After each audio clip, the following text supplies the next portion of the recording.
All right, ladies and gentlemen, joining me now is a Lafayette legend, a former interim lightweight heavyweight champion, and one of the most respected fighters in UFC history. From his humble beginnings in Acadiana to headlining cards across the globe, he has done it all, and now he steps into the octagon one final time, facing Max Holloway for the BMF title at UFC 318 in New Orleans. I'm talking about none other than Mr.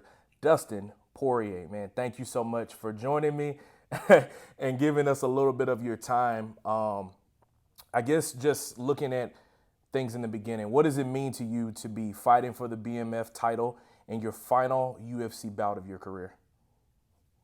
It means a lot. It's a great opportunity, great way to close out a great career that I'm proud of. Another trophy to put in the trophy case. It's great. Everything's happening at the perfect time. What's kind of been your approach going into this one? Obviously, you faced Max Holloway before. How has your approach kind of been as you've trained going into this one, especially with this being your last ride?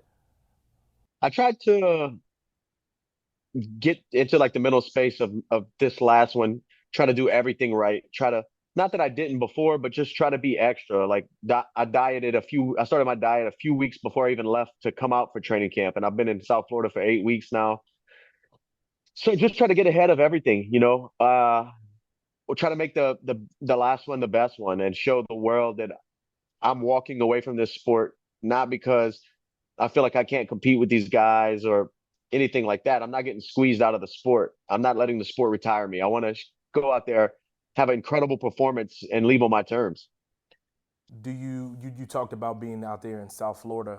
Is that always where you train? Is that where you reside? Is that kind of your safe haven where you go whenever it's time to lock in for a fight? Yeah, this is where I come to lock in for a fight. I lived out here for 6 years. Uh, Me and my wife, my daughter was actually born out here, but I moved back to Lafayette, Louisiana. I live in Lafayette. I just come out here for depending on how long I do training camps, I'll come out here for 8 to 10 weeks before the fight. Okay.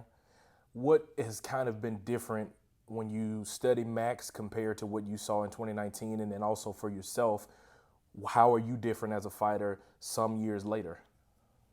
I think we're both different. We've learned a lot, had some huge fights between us, fought some great opponents since our last fight. He's gone on to win belts and fight the best in the world. I've gone on to fight the best in the world. You grow in the sport. We're not the same people. We wasted years if we're the same people. You do things better, smarter with your recovery, with your technique, with everything. That's why I'm not looking back on our second fight or even our first fight way back. This is a completely new fight. You talked about it a little bit earlier that you feel like you can leave the sport now, not because you don't have any more in the tank, but because you want to leave on your own terms. But do you feel like there's any pressure on you to leave with a win, or is it more about just going out on your own terms, like you said? No, of course, leaving on a win. I've never lost two fights in a row in my career since I started fighting, and I don't plan on doing that now.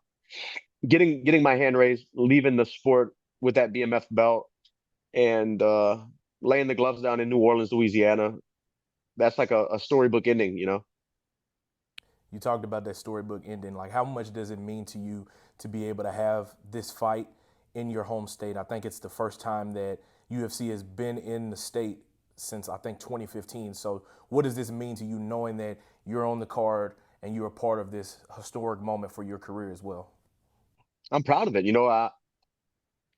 Carrying the Louisiana flag and going over to the UFC and telling them, hey, I want to retire at home. I know we haven't been. I fought on that card in 2015.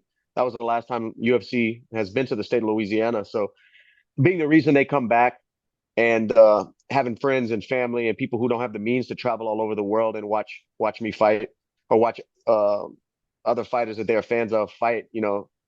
A short drive to New Orleans or the people who live around New Orleans. Bringing an event there is huge for me. It's huge for the city. It's huge for the people of Louisiana. So I'm proud of all that. What kind of crowd are you expecting? Obviously, it's easy for your family members to be able to come. How much Louisiana pride do you think is going to be there for you that night? Oh, it's going to be thick, man. It's going to be exactly that. Louisiana, we support local and we support our people. So It's gonna be a lot of Acadiana flags in the crowd. We're gonna show up. We've talked about how this is going to be your final fight, but like, what made you feel like this was the right time? Like, obviously, you're in your 30s, so you're not going to fight forever. But why did you feel like this was the perfect time to say this is the last one? Let me walk away from this sport. I've just been fighting for so long. I've been fighting since I was 17 years old. Uh, at 36, I feel great. My body still feels great, but I want to feel like that in the future. I have a daughter, a wife at home. My wife's pregnant. End of this year, we're having my son. So I want to be there for my family. I want to be healthy. And fighting is a very selfish sport. I want to focus on different parts of my life. I feel like I've done it all in the sport, and I want to leave with my faculties. I don't want the sport to retire me. You mentioned about your family. Just how instrumental have they been along this journey? I mean, your wife's been there with you. You have a daughter. You said you're about to have a son. How inspirational and instrumental have they been to you along your career? It's been huge. It's really put fighting in perspective. I'm kind of looking at it like fighting is just something I do to provide. It's something I'm passionate about, but who I am is a husband and a father, uh, an entrepreneur. I'm a lot of other things. Fighting is just something I do. And I didn't realize that till I had my daughter 9 years ago. And it really separated things for me. What would you say is kind of your most proudest portion of your UFC legacy? You've been fighting for a while. What are you most proud of in being in the UFC? Um, I'm proud of that as a young kid. I chased my dreams and put myself out there and tried to find out how good I could get at fighting. And through that, I've built a beautiful life for me and my family. The security we have and the life we live now, it would have been just a dream without fighting. So the lesson and also the lessons I've learned along this journey, the person I've become, I grew up in fighting. So it's kind of helped shape me into the person I am now. The whole thing, man, the good, the bad, it's all formed me into the person I am. And I'm very, very happy with that. As you're in your final training camp, like what's been your biggest motivation while you're in there and those long days when you're working hard? To end my career on a high note, to go out and win this belt, to put on a show for Louisiana where people, years from now, when my name comes up, they talk about I was at that fight in New Orleans. It was a great, I just want that. I want that for history. I want that for end of my career, and just want to get in, get out safe. Let's talk a little bit about your hometown of Lafayette. How has the area shaped you, not just as a man, but also as a fighter as well? I learned how to work hard at an early age from growing up on the north side of Lafayette. It's not a lot of silver spoons out there. It's hard work, um, and that's something that gets instilled at a young age, I believe, in Lafayette. People aren't scared to get their hands dirty. People aren't scared to scrap. People fight for what they get, and I think it's helped mold me into the person I am for sure.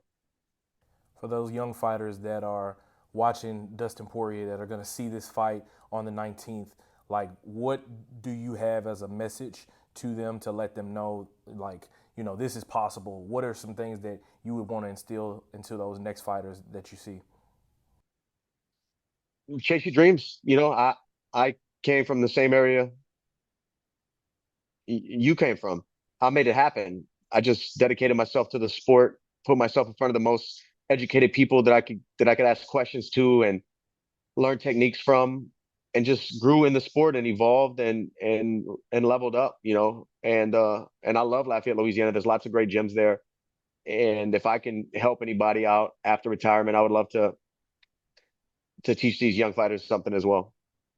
You pivoted right into my next question. I mean, have you kind of thought about what life would be like for you post, UFC fighting? Is it more of trying to get outside of into commentating or anything like that? What are you kind of looking towards? Yeah, I work with UFC and ESPN as a desk analyst. Here and there, I'd like to get more roles in that, get more reps, get better at that, work on that craft. That's something I enjoy and something keeps me connected to the sport. But outside of fighting, I have my hands full. I own a few businesses in Lafayette, Louisiana, and I have my nonprofit, the Good Fight Foundation. We always have huge goals going on, and takes a lot of manpower to get those things done. So I'm definitely have my hands full. I'll have a lot of busy stuff to do outside of fighting. No doubt. My last question to you, man. I thank you first of all for spending some time with me. I know you're a busy man, but like, is there something that you're looking forward to, kind of outside of fighting that you weren't able to do beforehand? Now that you're about to go into retirement.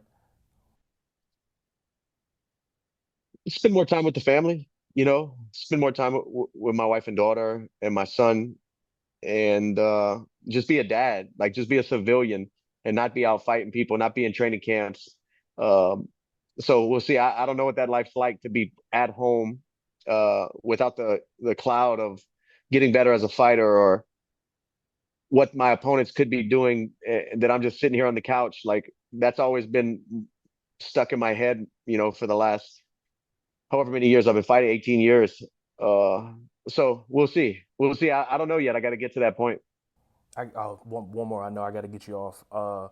Carly Judice is on the card with you as well. Another fellow 337 representative. What does that say about the type of fighters that you guys have coming out of this area for it to be two 337, UFC fighters to be on the card?